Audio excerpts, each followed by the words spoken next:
Okay, and we're back. Now to start the last session of the conference, actually. We have another tutorial from Max Nentwich.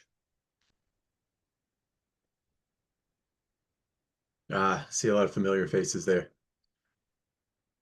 Um, Max Nentwich graduated from Vienna University of Technology on his way to studying with Lucas Parra at City College, who we see down there. Lucas was actually a former keynote speaker here. He earned his PhD in 2023 and has since been working with Stefan Bickel at the Feinstein Institute in New York City. Is that right? Is it New York or is it Massachusetts? It's New York, yeah. It's just outside of the city in Long Cool. Island. Um, while he was a grad student, Max was an author on a paper entitled VAR-X Granger Analysis. Here's some more TRF and style stuff without brains. VAR-X Granger Analysis, Models for Neuroscience, Physiology, Sociology, and Econometrics. And he wrote another paper entitled Intrinsic Dynamic Shape Responses to External Stimulation in the Human Brain. Here he'll tell us about their clever bit of matrix math to account for intrinsic and extrinsic effects on a recorded neural signal. Please welcome Max. Excited for this one. Thanks for the intro. Yeah, as Aaron already mentioned, this work is with Lucas Parra and our collaborator Beta Spavadi, who really developed the math behind this method. And I'm a postdoc currently with Stefan Bickel and Ash Mehta, who run an intracranial EEG lab. So the data that we applied this model to and kind of demonstrated that it works as we expected is coming from there. Martin and Charlie Schroeder also have been involved in collecting that data set and the analysis. So also thanks to them. So yeah, the method here is what we really think is a interesting potential extension to the TRF framework in that we can include this autoregressive part into it, which is basically connectivity, and that has some interesting effects. So before getting into the code, I'm going to start a little bit into going into some of our previous work, other related work, and the paper that just came out in eLife a few weeks back.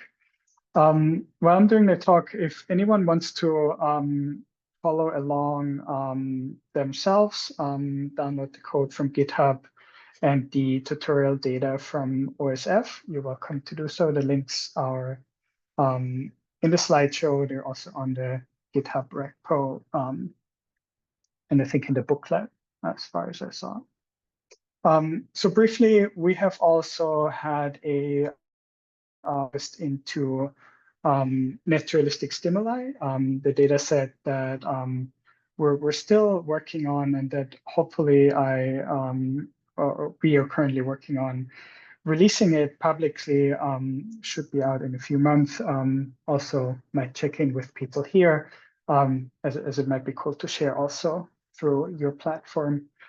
So this is from also intracranial EEG patients. Dana gave a quick introduction before.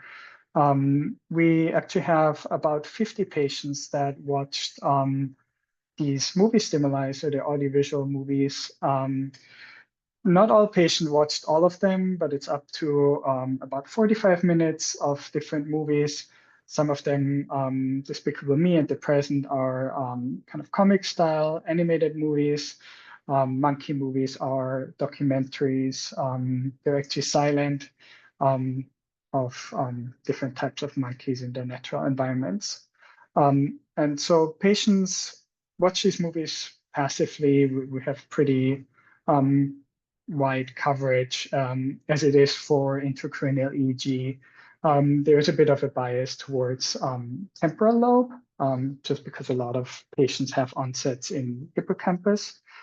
And so just briefly, I'm not going to go into details of this previous paper, but we have just used the classic TRF using different visual features, film cuts and motion, for example, and also eye movements that we simultaneously recorded and correlated those with the HFAs, so the part of the signal in intracranial EEG that is somewhat, or that is correlated to firing rate, at least to some respect. And so some surprising things that we saw in this paper is that really these visual and saccade responses, especially saccade responses, are very widespread across the brain. And we had some additional analysis looking into semantic changes, so kind of changes in the meaning of objects across saccades. Kind of highlighting saccades as this interesting active behavior that is very related to what is going on meaningfully in movie stimuli. The second line of research that people have worked on in neuroscience a lot over the past decades is Grange analysis. And the idea here is to look at connections between different recording locations. This is one example I'm aware of. There's a lot more work and archive of different recording modalities. Here, the authors have looked at connectivity between temporal lobe and Broca's area during speech perception and speech articulation, and kind of found this switching of directed connectivity in those two conditions. So from like source in red to target during perception, there's kind of directed connectivity from the temporal lobe to Broca's area, and the other way around during articulation. Just showing that this is a nice example of what Ranger is doing, specifically not only looking at connectivity itself, but also being able to quantify the direction of information flow from one location to the other. And so mathematically, coming out of signal processing, the idea of this VARX was that both the TRF and the Grange analysis are really kind of the same thing. And so for the TRF, the idea is, I mean, it was mentioned before, it doesn't have to be that way. It can be behavior, it can be anything. But in neuroscience, often the approach is to take a stimulus and from some history of that stimulus, trying to predict part of the neural signal that is very familiar, that is really the bread and butter of a lot of people in this meeting, and has led to very interesting results. For Grange analysis, you could think of it that instead of a stimulus, you would use the past of the neural signal to explain the present. And you can do that in also like the MTRF in vector form, so using the past of one channel to explain the present of a different channel, and basically for all combination of channels. And really, it's in both cases, it's this kind of linear convolution approach. If you would write it down or depict it in this kind of signal processing way for the TRF, you would identify a filter from mapping from a stimulus to brain activity, whereas Grange analysis is kind of this recurrence of mapping from the past of a signal that could be brain activity to the current time points.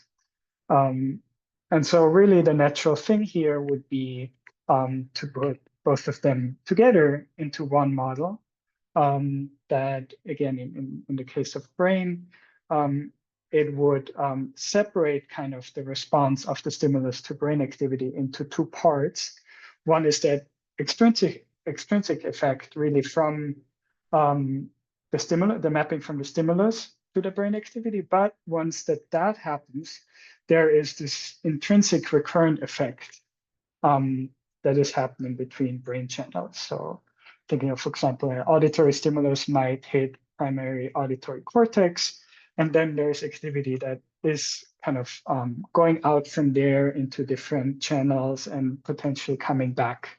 So that's that interactions between different recording locations. So obviously this is a model that can be applied to different modalities and is related to this B filter, what would be a TRF that would be similar to a GLM that's often used in fMRI. And this A filter corresponds to functional connectivity to brain share analysis.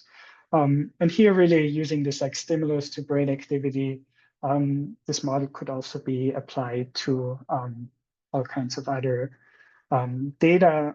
In fact, as Aaron also mentioned before, this VARX model is used in econometrics even before neuroscience, and we took our inspiration from that work as well. So the just a quick note to this Granger to the model. One part is to identify the filters, which is done with linear algebra as for the TRF. The identification of these A filters is done in the same way.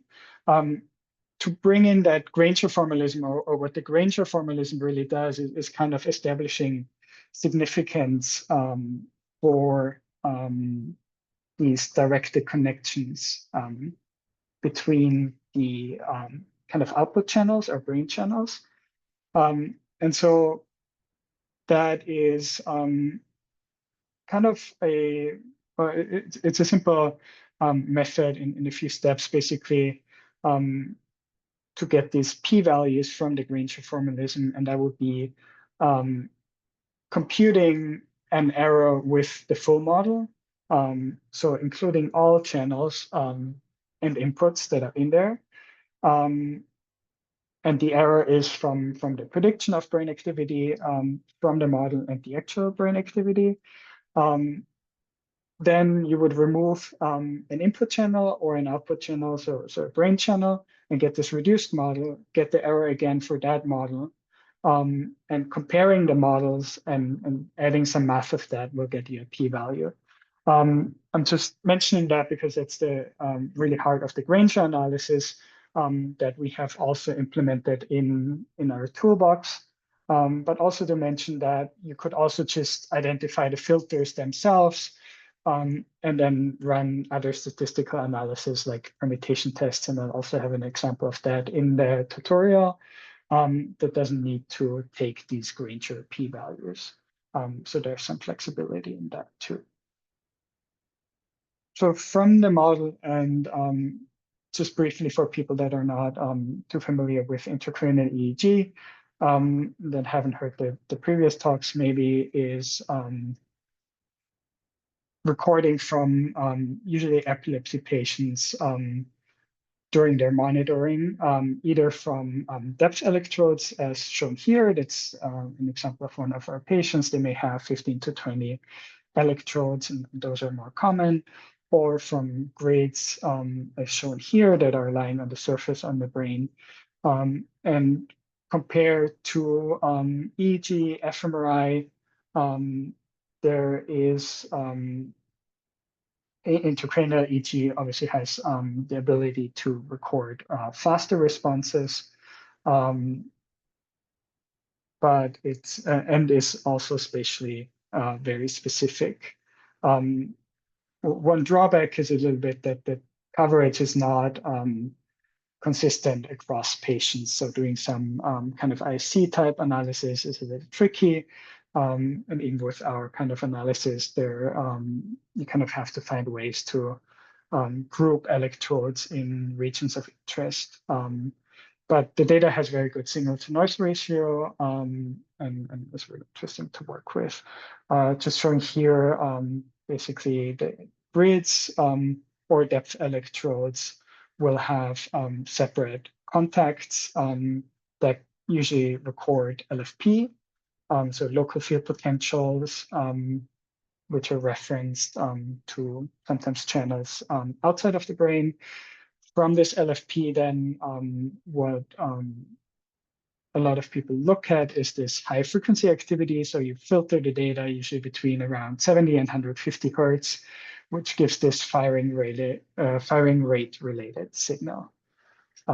So those two, LFP and HFA, are usually the signals that you get from intracranial EEG that you can look at. So the tutorial also uses some the same movie data that I mentioned before. That but for the tutorial, sorry, I just picked out one patient just for simplicity. In the paper that just came out in eLife, we did the analysis of about 20 patients, which is a subset of the whole data set. And so the idea was really to show what this VAR-X model, the advantages of this VAR-X model. And so by combining this extrinsic and intrinsic effect, what we were showing is that you adding the intrinsic effect, this kind of connectivity to the TRFs, can factor out kind of longer responses, this recurrence this is happening after the initial stimulus response. And with Granger or any kind of connectivity or quote unquote causal analysis, the problem is that if you had two channels that respond to the same stimulus, they would show a connection that is driven by this basic confounder. And so we can also account for that in some respect. So for this analysis, then we picked some of the features that we worked with before, fixation onset, we picked film cuts and added the audio envelope as a stimuli, as inputs to our system. We used in the paper both the LFP and this BHA, the high gamma activity. In the tutorial, I'm only going to show the LFP. So it's more similar to scalp EEG, or the signal that you could get there.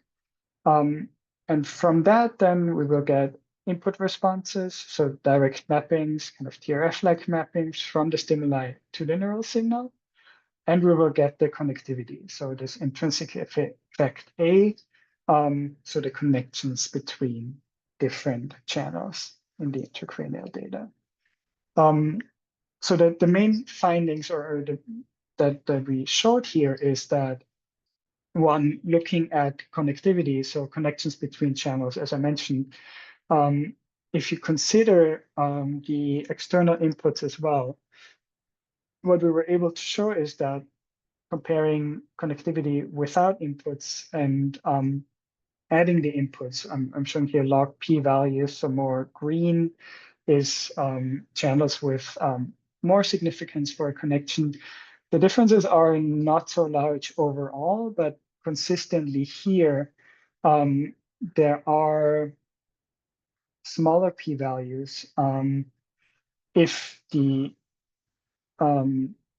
smaller log p values if the input is added. So basically, the relatedly, the number of significant connections decreases when adding input. So some channels seem connected, but then when we add inputs, these connections fall away.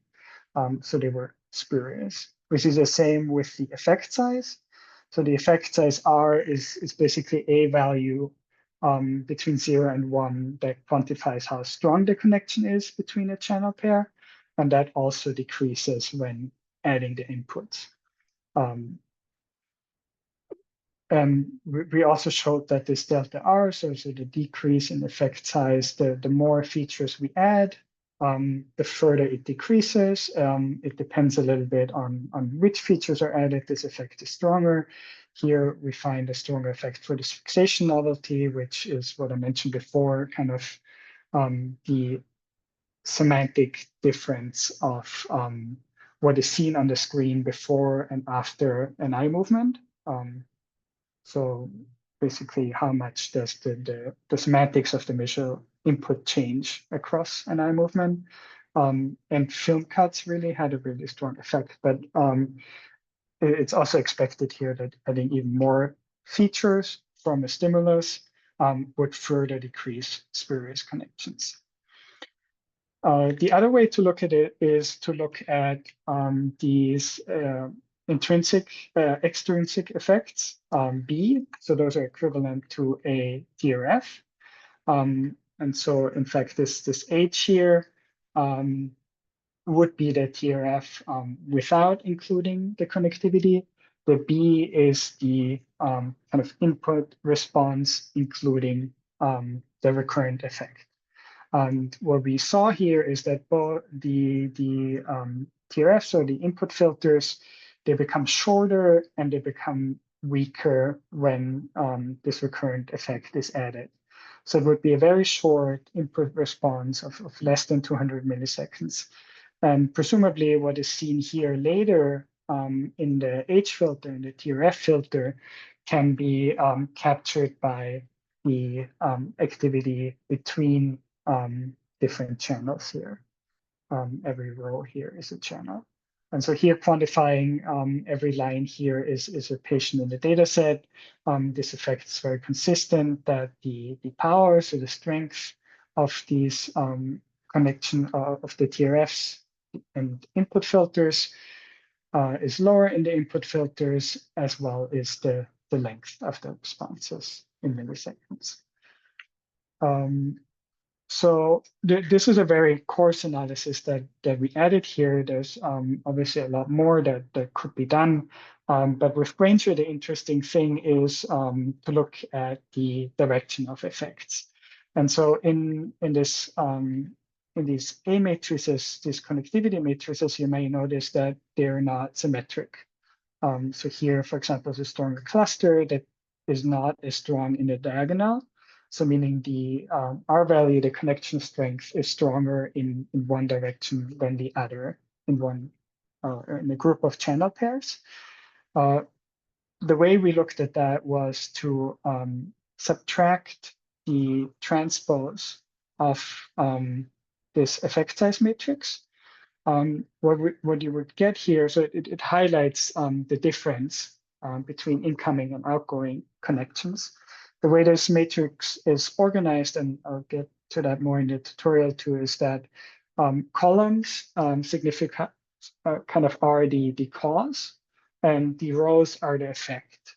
So this case here of this row that is mostly red means that this group of channels here have mostly outgoing connections. So the connections are stronger towards most other channels than the connections into this group of channels from anywhere else in the brain. And so how we quantified this is across all patients. These dashed lines here are different parcels in a brain atlas, so different regions. And we quantified how strong is that degree of inflow versus outflow, and does that change with cortical hierarchy. And we did find that higher into cortical hierarchy, there is a stronger degree of incoming connections than lower. Cortical hierarchy here is quantified by T1 to T2 ratio. So that's roughly related to myelination, meaning that these actually a higher value corresponds to sensory regions, a lower value corresponds to association areas. The axis is flipped here. And so overall, sensory areas, and I think this is mostly driven by auditory areas here, though it's robust to that outlier, have more outgoing connections, and higher order areas, like here medial frontal areas, have more incoming connections on average. So just very coarse analysis showing that there is overall like a meaningful direction of connections in the brain. But of course, using that analysis in combination with the input filters opens up a lot of possibilities of looking into specific connections and controlling for whole brain connections and external inputs. Briefly, what we were also showing here is a comparison between the movie stimuli and resting state. Keeping the model consistent, you can also compare connectivity matrices in those two conditions. What we found that in the movie data, the number of significant connections and the effect size actually decreases, which was a bit surprising first, because we would have thought that there's more driving input into the brain in the movie condition. But it's maybe related to reducing noise, maybe related to decreasing some kind of default activity. But also to note that there is heterogeneity that we haven't dug into as much, between some channels increasing, other channels decreasing the strength of connections. But that is also something interesting that came out in that paper. So some limitations and a little bit future directions that can be done with that is on the side of limitations is obviously we use movies here. We characterized 5 stimuli from the visual and auditory side, but very low level auditory stimuli. I think this whole workshop gave a lot of other examples of features that can be quantified in movies. And of course, it would be interesting to look at all of those. But naturally, it's also hard to quantify everything that is going on. So when looking at the connectivity matrices and differences there, that's something to keep in mind, that you can remove some of the confounding input of sensory stimuli, but it's going to be hard to really take away everything, to quantify everything in naturalistic conditions. Var-X also, which makes it fast to compute, but it is a linear model. So obviously any nonlinear relationships are not going to be captured. But otherwise, it's a very flexible model that can be applied to any modality to compute both connectivity and stimulus responses. But of course, it doesn't have to be just sensory input into the brain. It can also be physiological variables.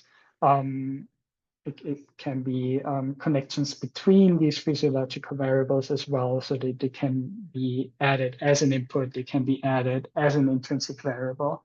All of that is possible and could be interesting. And all of our current analysis is very general, but of course there can be, as for TRF, you can use it to compute attention effects, differences between tasks, and the same as we have done briefly for the rest versus movie data. Also the connectivity itself can be compared in different conditions. So I think it's a very cool model that can be applied in all kinds of different analyses. And I would love to see what people do with it. So thanks again to Lukas and Stefan, my PhD and postdoc mentors, respectively, and collaborators and grants that worked on that. So I don't know if it makes sense to have some questions here. Otherwise, I would move on to the code. I think I have a question that Yeah, might be better here than actually in the tutorial because it's a bit more conceptual. yeah, Um, I'll just caveat this question with I'm right there with you mhm, on the functional connectivity problem. I think mhm, something we say a lot in lab is that if you apply functional connectivity measures, 20 functional connectivity measures to the same problems, you're going to get 20 different results. And yeah. so we really appreciate like this effort in our lab. But I'm wondering if I can play devil's advocate, if adding features to the model, like if you add more and more features and that sort of takes over some of the variance from the or reduces some of the intrinsic effects, um, is this just because the intrinsic portion of var x is becoming like more powerful and soaking up that variance, or is there any like reasonable control conditions or whatnot that you've like thought about that could arbitrate between that, or are you confident that like the math, like Betosh is way more advanced than I, Mhm, and like maybe he's thought about this and how he's formulated it. But I'm wondering if like because that happens in TRF models too. Like if you've got a really good, you can absorb, variance that's not meant to be on that stimulus, I think, just by adding mhm. more features. Anyway, I'll shut up now. Yeah, that's a very good point, and that definitely happens. So what we did here with adding these features is that all models have the same parameters. So when we're saying here adding film cuts, we're basically adding uh, not noise, but synthetic stimuli for all the other features or unaligned visual or auditory features so that the statistics of the inputs are the same. Um, just that Okay. only like film cuts are actually aligned to the stimulus. Oh, that makes sense. So all like number of parameters, statistics of the stimuli are comparable, and it's really that you have an aligned stimulus that Yeah. captures more variance. But if you just compared, and we did that first and realized that's not right, just using a model without any inputs and then adding an input, that is a much bigger effect. Yeah. But that is, I think, what you said, that you just add more parameters and that soaks that up, but that's not really, I think, what you're interested in. Yeah, that's Um, a great yeah, answer.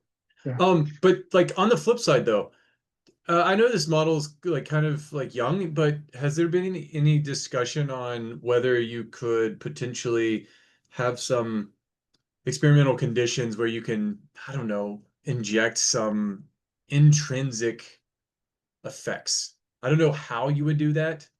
I'm not like that like yoked to the like functional Mhm, connectivity literature, so I don't really know, but that would be a cool way to see if you could if these two things aren't in like a balance, like if you can inject some intrinsic effect, but note that the stimulus related thing doesn't change, or maybe it mhm. does. I don't know. Have you thought about that any with Lucas? Um, yeah, we did. If I understand you right, we have in the paper, we have a control analysis too that I didn't include here, um, where I think we changed or we shifted the intrinsic effect and we showed that it doesn't influence the stimulus responses. Ah. Well, I Um, was I was thinking more about like uh, also observing changes in the intrinsic effect. okay. I mean, just talking on top of my head because that's something that Stefan and Ash are interested in is electrical stimulation. Is that Yeah. what you're thinking on? Not necessarily, but that would like But get it there, I think. could be a way, yeah. Yeah. Yeah, we haven't tested it, but that Cool. could definitely be, I think, an interesting avenue to see what happens if you stimulate Awesome. one area. Yeah. Thanks. Yeah, I'm excited about that. yeah. Um, okay. Any questions from others?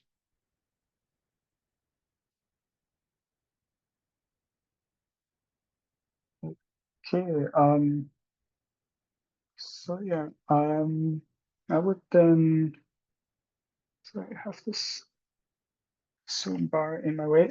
Yeah, Just move. as a reminder to anyone, if you have questions, you can put them in the Q&A or you can raise your hand and I'll unmute you.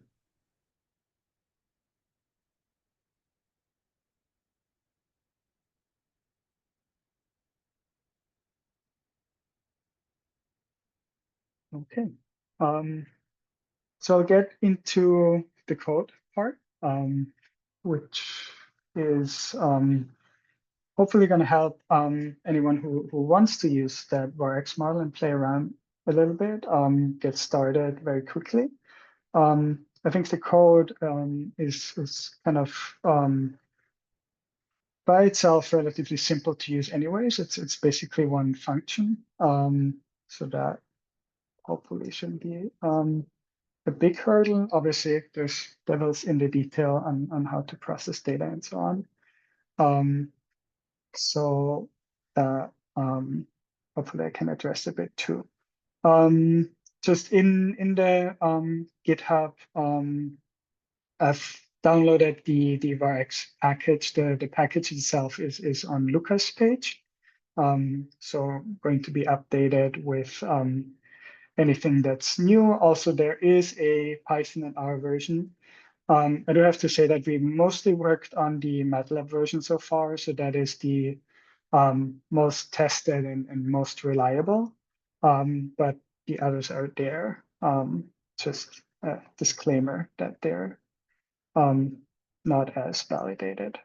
So starting off, I just wanted to briefly show the function itself, the input and how to define everything. So I picked basically a subset of that data from one of the patients that watched the movies. So it's just, I think I picked 3 channels from the LFP, the sound envelope, so power of the audio signal that was presented in a movie, and loading this here. There's also the channel labels and channel location in the atlas and the sampling rate in that data. So the first thing in any analysis of varx is to define what is the input and what is the output of the model. And that does have to be defined first. With the main difference is that the input X can only affect the output, but doesn't get any influence back from the input. Any of the input variables Y are going to are assumed that they could influence each other. So for sound envelope, for example, at least I would say it doesn't make sense. Like you wouldn't assume that brain activity does affect the sound. That's just a stimulus. But if you would add something as, for example, heart rate, and Jens Madsen, who also works with Lucas, is doing a lot of work there, you could expect that maybe some brain areas do affect heart rate, as well as heart rate might affect signal in some brain areas. So something like that could also be added as into Y as kind of an output variable potentially. But that is a choice that you would have to make in your analysis before starting.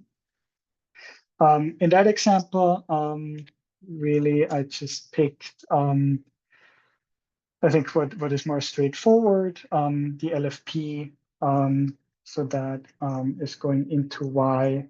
It's just shown here. So it's a vector time by 3 with 3 channels. And X would be the input vector time by, in this case, just 1. Can also be more stimulus, as in TRF analysis, that can be added in the same model. So I think that's probably similar or it's the same for TRF. One thing that is very useful is to C-score both the inputs and the outputs. One, to shift the mean. You could also add a offset in the inputs, but it's not needed with C-scoring, I think. And if there are just differences in the inputs, it helps to keep the kind of size of the responses consistent. So for purposes of preparing the data for the input, that is what is needed for X and Y, basically these time by stimulus and time by channel matrices. just adding here some more things to plot. So this is LFP in 3 channels.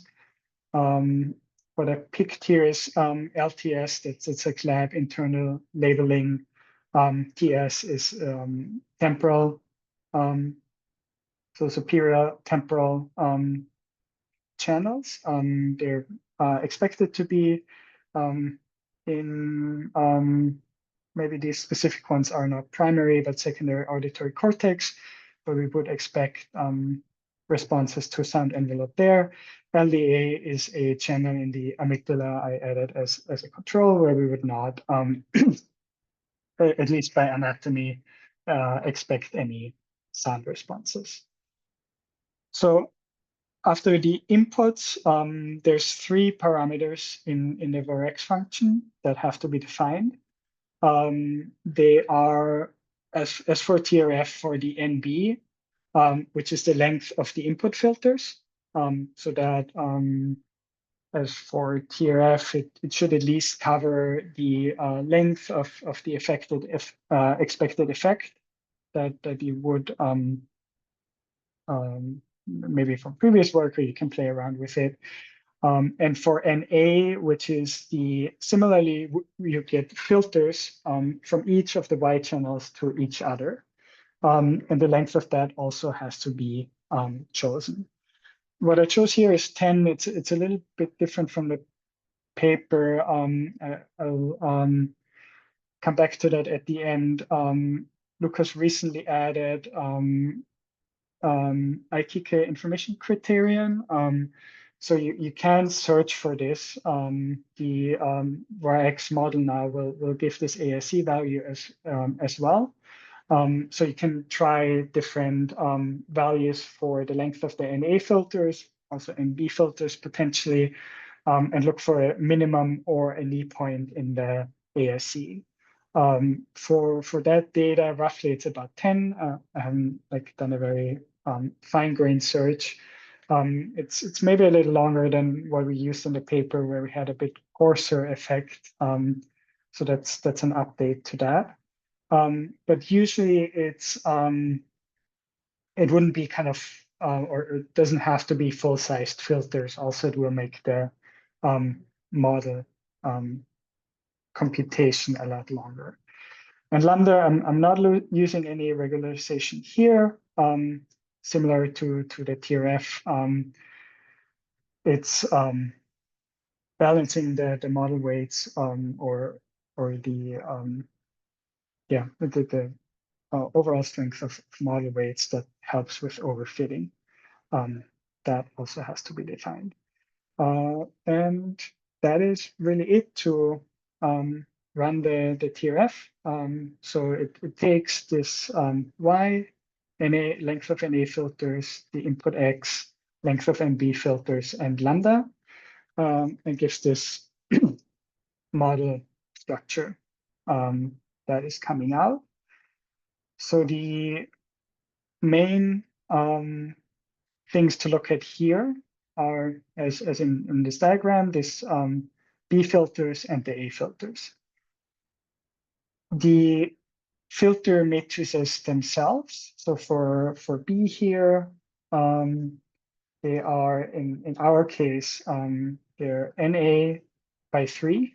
NA is, sorry, NB in this case, obviously the length of B filters that we defined, by 3 channels in Y. So it's the filter from the stimulus to each of the neural channels, similar to a TRF. And the second one that we get here is the A matrix. So that is then this intrinsic effect. As I mentioned, it has NA by 3 by 3.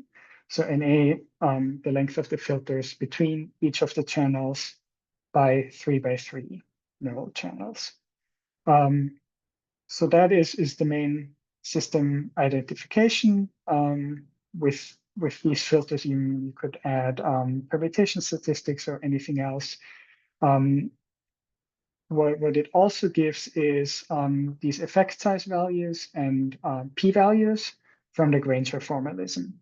So those are in the model BR value and AR value, as well as the model A p-value and B p-val. So there's two separate matrices here that will give for the R value this effect size, both for the B and the A matrices. So for the inputs, there will be a R value for the effect size of each input effect on each neural channel. So three neural channels by one input in this case. And for the A matrix, it's 3 by 3 channel by channel.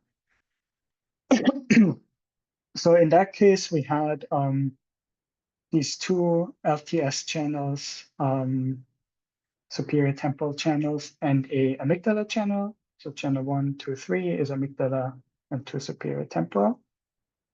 And so just briefly showing in this like small example, the R values itself, there's one relatively high R value around 0.1 for the second channel. And the p-value is printed later. Also, yeah, very low for that second channel and not or above 0.05 for the others. So that would show a effect of the sound envelope on that second channel.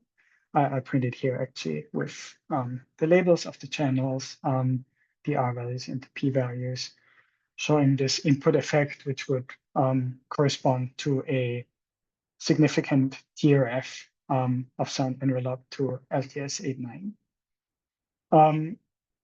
Then the second thing is to interpret the A matrix, which is a little trickier in terms of identifying the direction of effect. So one thing you can see here is the strongest values are on the diagonals, but those are the autocorrelation basically of the channels. Those are not really interesting. What you would look at is the off-diagonal elements here. So two that stick out are in so this column 2, row 3, and the diagonal. So as mentioned before, they are asymmetric. So it would mean to interpret this is meaning the column is giving the kind of origin and the row is giving the target. So this value 0.14 would mean an effect of channel 2 on channel 3 and the across the diagonal from channel 3 to channel 2. So just it's a bit of a flip. So in this loop here, I printed. So printing JI would be channel I on channel J. So just keeping in mind that that is the causal direction in the model. And as mentioned before, there's this 2, 3 is the two superior temporal channels, 8, 9 to 9, 10 has a stronger effect than 9, 10 on 8, 9.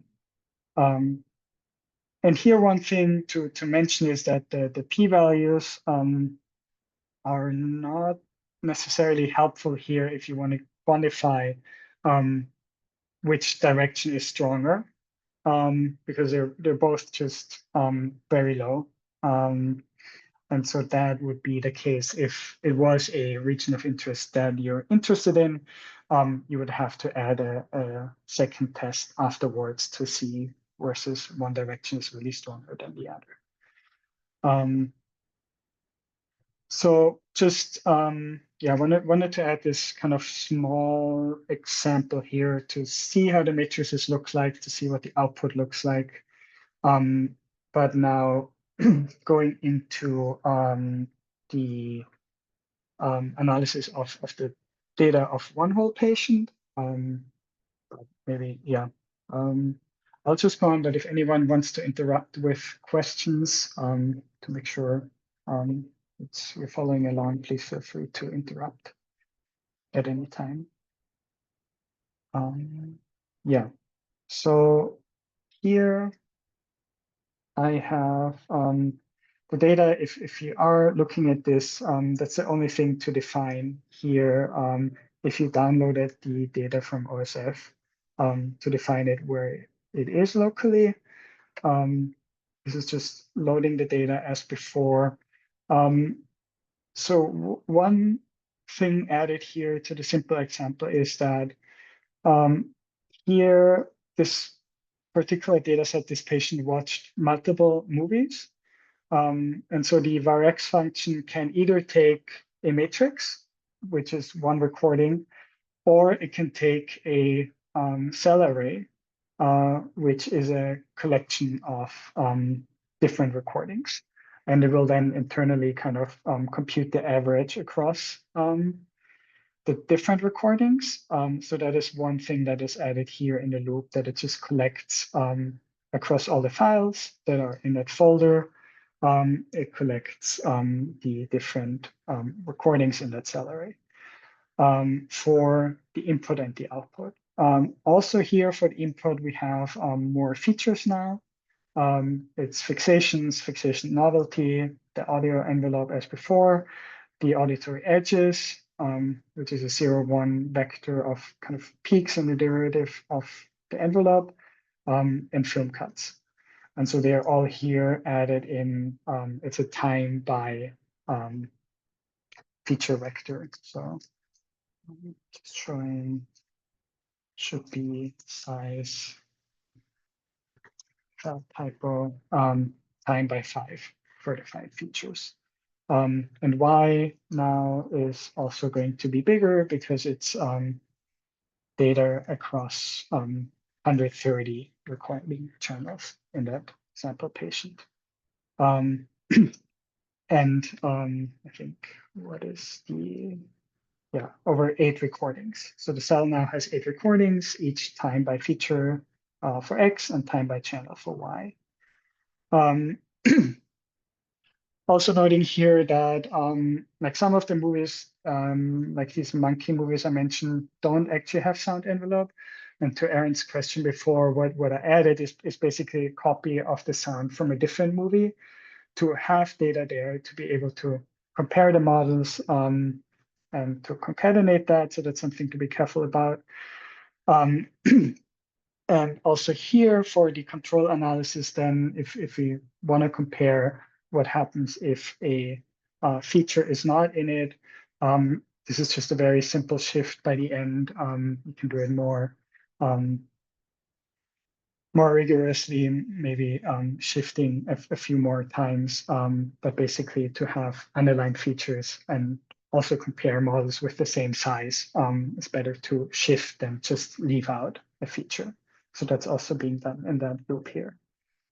But then the same thing, defining input and output. I define it as time because it's just more readable. And then add it to the sampling rate. Do add regularization here, which, yeah, it's going to smooth responses a little bit. Also noting here that to kind of control the size of the model a little bit, I run this at relatively low sampling rate of 60 hertz. It still takes, you can see, 17 seconds to compute the correlation, which is identifying the filters, and it's still running to get the Granger p-values and effect sizes. So even this model on one patient, that's about 40 minutes of data, takes a bit to compute at 60 hertz. So that has been useful. It's kind of the lower bound though to really see anything. And so then, yeah, we can look at what the output looks like for the whole model. So here plotting the B filters. So these input filters, basically TRF accounting for the recurrence. So this is every row being one channel in the recording. On the x-axis, the time from 0 stimulus onset. as it's defined right now, it can only go from 0 to some value. So if you wanted to look at anything before the stimulus onset, you could shift the stimulus and neural data accordingly to get negative delays with as the function is written right now. And so, yeah, as with intracranial data, I guess that's maybe not surprising that there's very local responses. So there's a few channels here, around 60, that have responses to fixation, also to film cuts, the visual stimuli. The sound features are a little more noisy. I think the one here for the acoustic edges in the last channels is the clearest one. I'm also plotting in the next figure, just looking here basically for the for each feature, the channels with the strongest responses, to just plot the responses for a single channel to see how they look like. Fixations have this very short, what is that? The first one is at 100 milliseconds. Very early response, but do have like a later peak. I think interesting also that the novelty, which adds the semantics, maybe has a little longer one here. Then the responses for sound, that's a different channel. So this was LO would be a occipital channel. TS are these superior temporal channels. And film cuts, I think it's a neighboring channel in the precuneus. Oh, quick thing for these channels, they're always pairs. Like LO4 minus LO5 means a bipolar reference. So a local reference, which we usually prefer for connectivity analysis because it really controls kind of volume spread the most. But it's also a bit conservative because you might actually remove neural signal from the neighboring channel. So that's something to keep in mind. There's like a average reference would be the maybe more freer one, but it might have more spread out signals. That's a consideration for analysis in intracranial EEG data. So this is the B filters, so kind of our updated version of TRF. And then the second thing is to plot the AR value. It's hard. You could plot like individual filters of A, but it's a lot, 130 by 130. It's a few filters to plot. So the easier thing is to look at the R values and the structure of that in terms of connectivity. Just taking out the diagonal here, which is the autocorrelation. And what we're seeing is one thing that's common in intracranial EEG, there's a little bit of this block structure. So that is individual contacts on the same electrode shaft that always seem to be connected. And then there's kind of these blocks that are off diagonal that would really be connections between different electrode locations. Depending on, you would have to look at the coverage of the patient if they're still close by or they're actually far away. But that may be the more interesting ones. And yeah, you can see that they're somewhat asymmetric. Like this cluster here is not as strong, I think, on the other side. It's around 100, yeah. So those are these kind of asymmetries that we also looked at in the paper, and I'll demonstrate a bit later. So now just a demonstration of how the varX really works out. One thing is then what is the effect of adding inputs to the connectivity? So as I mentioned before, this X shift was the input with like same features, but with a circular shift. And so here I compute the same, or the varX model again, with these features that are not aligned to the neural data. Otherwise, it's the same NA, same NB, same lambda. I call it VAR model here, so without the input, even though it is in there to compare. And then we can plot looking at the AR. So those are the what we got before. Yeah, the model var x R values from earlier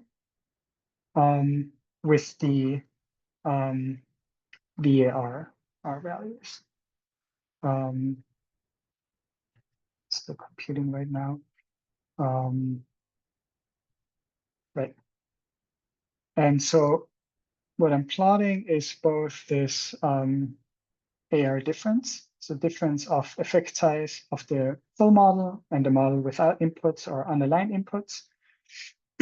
And what I'm plotting on top is here to interpret it, the R value of, so the strength of the input of film cuts of one of the visual features. Because what comes out in this matrix here is that inputs versus no inputs, the model, so these blue clusters mean that the models without inputs have larger R values. And that is the point that we were demonstrating in the paper too, that adding, in this case, visual features, film cuts seems to have a strong effect. It's really these channels exactly here, around 60, between 100 and 110 roughly, is that cluster.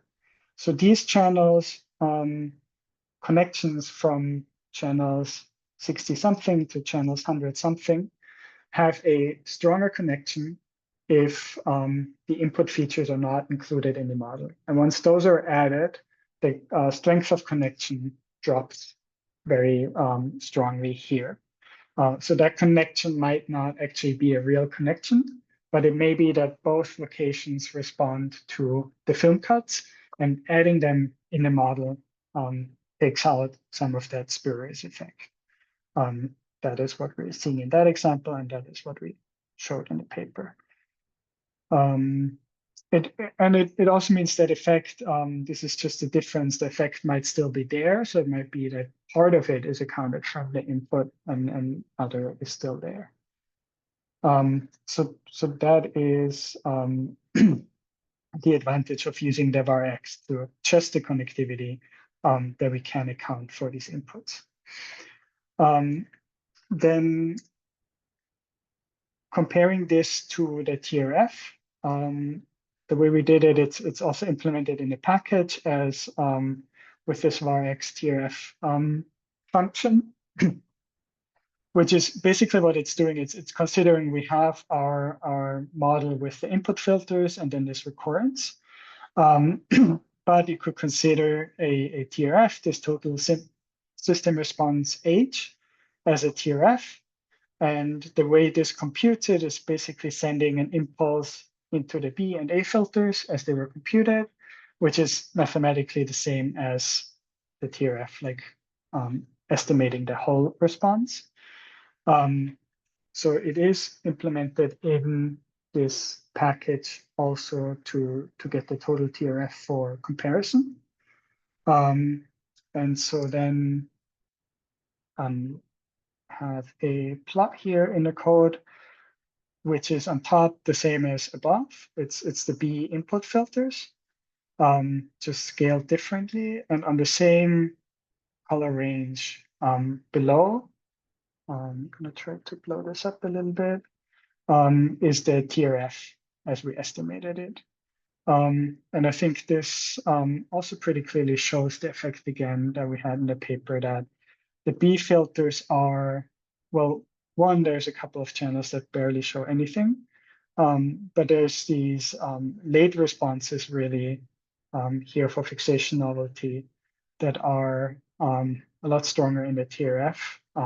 Here also for the auditory one, sorry, that's the film cut one, there's this late response that gets reduced a lot.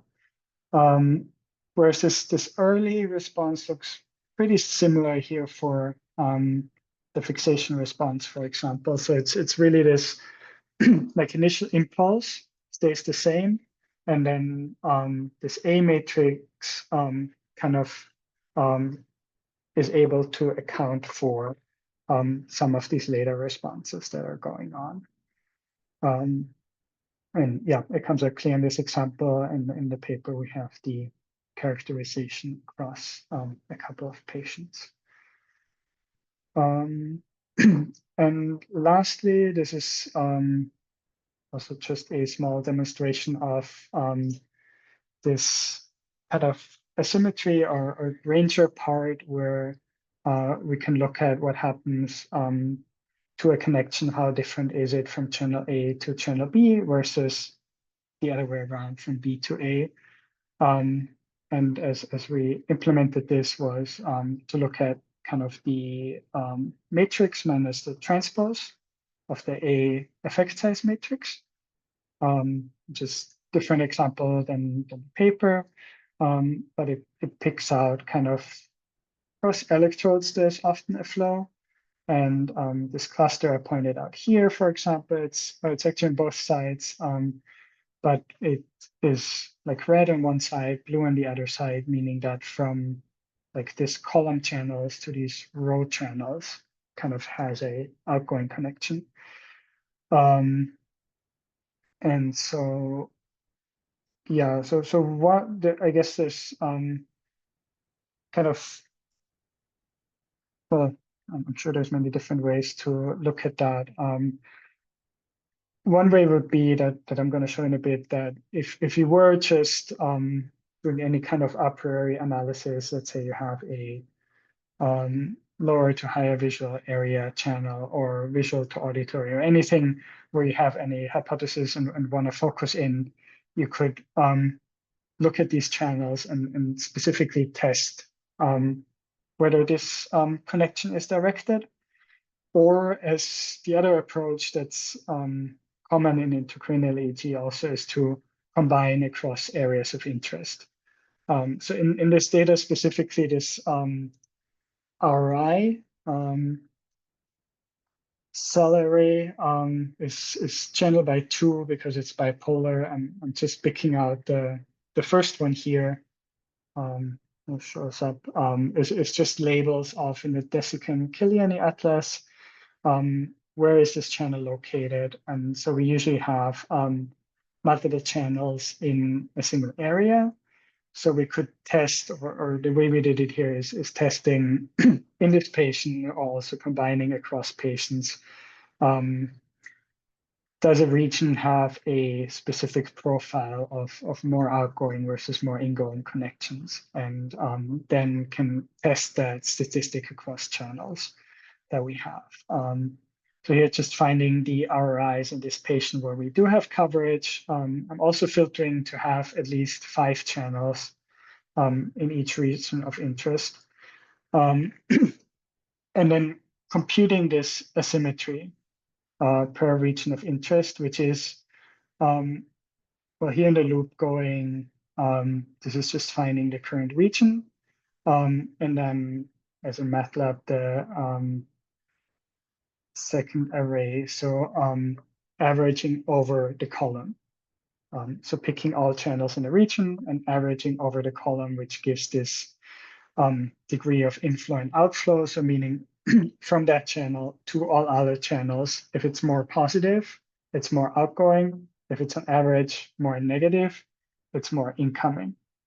Then running the sign rank test on that and computing standard error, which is what I'm plotting down here in this bar plot, meaning some regions like middle temporal here has more outgoing, though the sign rank test was not significant.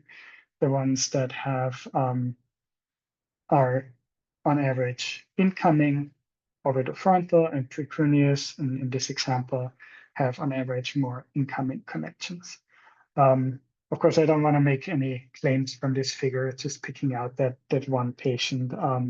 That's also a bit the tricky part with intracranial EEG, that by putting all channels into the A matrix, obviously you want to also control for confounds between different areas. But with intracranial EEG, we don't always have the same coverage. We're not always able to control for the same. So that's a bit of a caveat, also why these results are pretty variable. But yeah, with enough data, as we have in the paper, we can at least make some kind of statement. Will probably be a bit easier with EEG or fMRI with more equal coverage, but then again, EEG doesn't cover subcortical areas, so I think there's always a confound left still. Last part here is that I did compute this already because it takes a while. The file is also saved. Just an example, if we would pick, and I think that's that kind of cluster I picked here. Maybe it's a different one. I don't, yeah, 3 and 93. So how would that look like if we were interested for whatever reason? Is there a connection from parahippocampal cortex to amygdala? Again, it's arbitrary just of what happened in this patient because we haven't run a full analysis with that. But you could then pick this channel and did only 100 permutations. Again, do a circular shift on that channel and then see with this in this permuted data, is there again a or does that strength of connection R minus RT, so really how directed it is from one way to other, does that hold up? Was a pretty strong effect in this case. So that would be another approach to kind of this region of interest-based analysis, really testing connections of a single channel, which is, yeah, it maybe makes sense for a single channel that already takes a while because you have to recompute the model every time. But it might make sense for like a priori selection of regions. Last thing in the tutorial, also computed this before because it's a bit slow adding this part of how to select how many parameters to choose at first. So in the model, there is this model AIC, so also the model var X. But the previous models have this AIC field, which gives a value for every channel. So balancing how much the model can explain with the number of parameters. And ideally, in this case, there's actually a minimum around 50, but depending on the data, there might not be a minimum. Also at 50, this model takes about 15, 20 minutes to compute already. That took less than a minute before. So in this case, I eyeballed it at 10 to pick a value there. And if the value just keeps decreasing, that may also make sense. But that would be a more rigorous way to actually select the length of the filters, especially the A filters, but B filters can also be added here. Yeah, so that was, I'm not sure how I'm doing in time. Maybe a bit faster. So your session actually is the last one, and it's scheduled Okay, to end in 15 minutes, but you okay, can end good. whenever you want. I mean, people are going to drop out whenever they need to drop out, but Okay, floor is yours. yeah, yeah. So, but yeah, in terms of the tutorial, that was it. I hope that explains kind of the basics of how to use our package and drives on this point of how we can control some of these spurious connections, how we modify the TRF by adding this A. And yeah, is relatively simple to use, basically with this one function call, given the data is there and processed. That was really cool. Thanks so much. Are you ready Yeah. for questions or do you have more? I'm ready for questions, sir. So if anyone has a live question, feel free to ask it, but I'll just start asking some of the Mhm, questions that have been put in the Q&A. mhm. So one person asked about how the model specifically like separates the top down and the bottom up, and then they clarified to me in chat that it's like what are the mechanics like Granger causality, temporal lags, and a specific interaction term that like how are those at play to do that like disentangling of the bottom up and top down? As in like a hierarchy, cortical hierarchy, bottom up and top down, or Yeah, I think that mm. they're using bottom up to describe your extrinsic effects and top down to describe your intrinsic effects. Oh, okay, yeah. So they added in the same computation. I think the difference is just which direction the filters are identified. So for the X, it's only going from the input to the neural data, but you're not computing from neural data back to the X. And from Y, it's considering all combinations of all channels in the Y in both directions. So that is the main difference. And that is what I mentioned is also kind of the design choice in the beginning of what you consider X and Y on do you only want to have like from X to all the others, or do you think there could be like the reverse effect, like kind of effect in both directions? Yeah. Those things. So they're just added together. So like A is Mhm. just subtracting from B. Um, yeah, I think in the code they're computed at the same time and then kind of split apart again and Yeah. reorganized. So yeah. I might have missed this part or maybe you didn't cover it, but is Mhm. this are they this requires fitting in like cross-validation like any sort of like model like this, right? Yeah, yeah, yeah. Okay. So it's not directly implemented here, so that would be something to add. Great. There's a few questions about EEG actually, and I sort of Mhm, had my own EEG question, so I'm going to mhm. combine one of the questions Yep. with my question. Let's see if I can do this. So their question is, would the connectivity contribution still be relevant when using a small number of EEG electrodes, EEG 16 channels? I'm guessing that they mean compared to like a high number like 64 or Mhm, 128. And my mhm. question, I'm not actually going to combine them. You're going to. Okay. And my question is, uh, how does the model behave differently with scalp EEG than like like ECOG or intracranial EEG? Mhm, My thinking there is that, and I think this is why it relates to their question, that scalp EEG like seems more susceptible to like spurious connectivity findings. mhm. And so I'm thinking that their question is sort of like if you start spacing the channels apart further, you're going to get fewer of those things. So my, wonder is, does the VARX model just elegantly find those like, and like it's no big deal, and it just ends up subtracting more out from EEG than it does with the intracranial data, or what? Like, what do you have to say? Um, Does it make sense? yeah, yeah, it makes sense. All right. I'm trying to think what is happening actually. Because we have so far mostly tried it on the intracranial data, and I know that Jens is working on the EG, so he would probably know more about that. Oh, so My you haven't actually done it like or presented it yet, have you?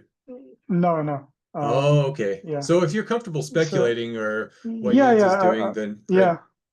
I might speculate that my feeling is that in the volume conduction effect in EEG is still going to be there, and Varex is not magically taking care of that, unfortunately, um, because the main thing is, and that's also a problem with the EEG, and the same caveat with not including all inputs is that in the ideal scenario, you would include obviously record everywhere in the brain Yeah. and kind of account for every common input that is possible.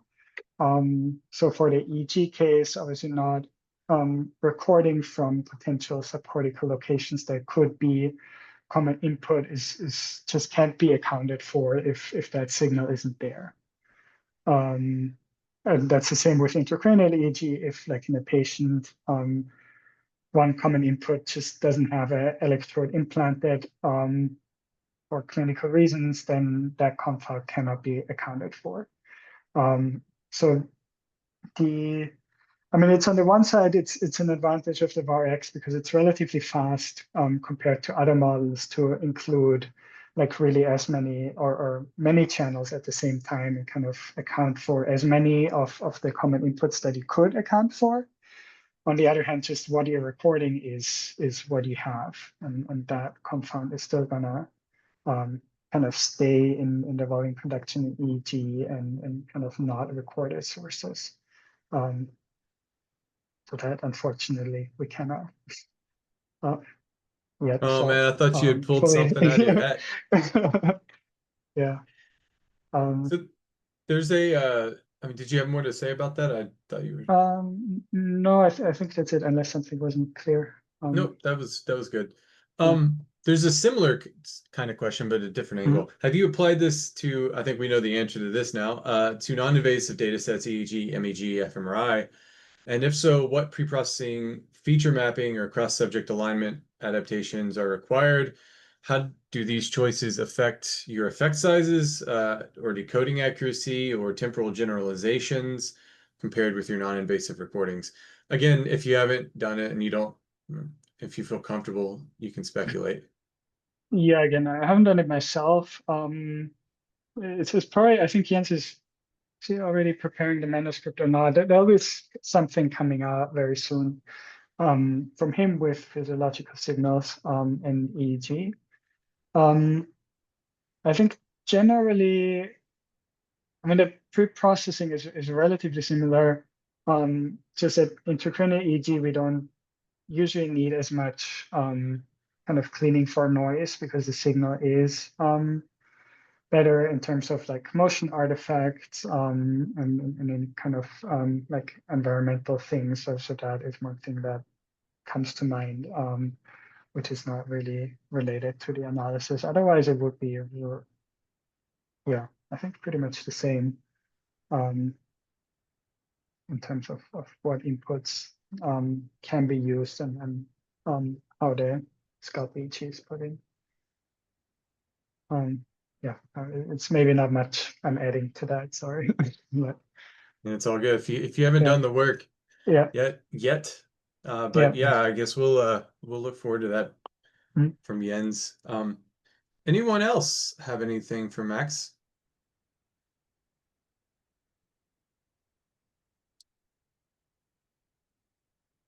Oh, and to say that, I think there's a small example in the first Varex in the +1 paper.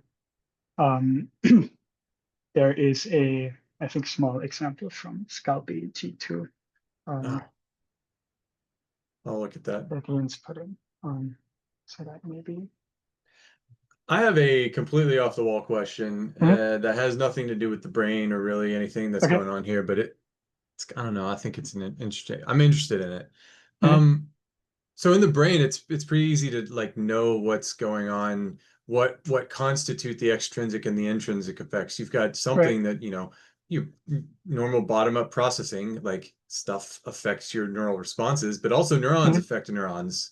And so Right. like some neuron, that is an easy explanation for the intrinsic effect. What's an intrinsic effect in the stock market Um, or something else that's yeah. I think also in that paper we have the econometrics, and I had in it a tutorial first. I decided not to go into a different example to go out, but I think it was cool. It was the question was whether the number of strikes or union membership or how the number of strikes or union membership affect each other. So they were both intrinsic effects here. And the question was um, if um, if there's like a economically bad time and more people join the union, does that cause more strikes in effect? Or is it that if the union decides we want to have more members, so we're going to go on strike and kind of put ourselves out there and want to attract more membership? So like what was the causal effect there? And the extrinsic effect was the control of, I think, unemployment rate, because that could drive, in theory, either like maybe unemployment goes up, the union is like, we need to do something, so it goes on more strikes, or unemployment rate goes up, people get scared, they join the union, or yeah, they join the union. And so that was that toy example. I think it is another variable too, but there is an paper from economists out there that looked at exactly that with a Varx. So that was one of the examples that we gave, and I think it's cool. So that was the That's intrinsic really effect sweet. was like union membership and number of strikes or number of workers on strikes and unemployment rate as input. And I I think think, that's yeah, a yeah, good example to like, I don't know, illustrate that. I don't know. I think we get caught up in our own intrinsic effects, and yeah, yeah, that's, I don't know, that's a pretty good example. yeah. Um, Um, well, if there's no other questions, I'll give like 2 moments here. We'll thank Max and call her a day. yeah. Thank you, Thanks everyone Max. for staying long, for those that are to the east of me, and good day to Yeah, everyone to the if west. you're all the way east and you've made it this far again today, I'm proud of all of you. Well, that's CNSP. We're done for today and yesterday. Um, we have a Discord server, we have a website, or sorry, we have an email address, we have all kinds of ways of getting in touch with us. If you need to get in touch with us, you have other questions, you know where our channels are. Um, Hopefully we'll see you in a future meeting, and everyone have a good evening, and thanks to everyone who's stopped by and all the speakers. I'm gonna go ahead and end this for all. See yous.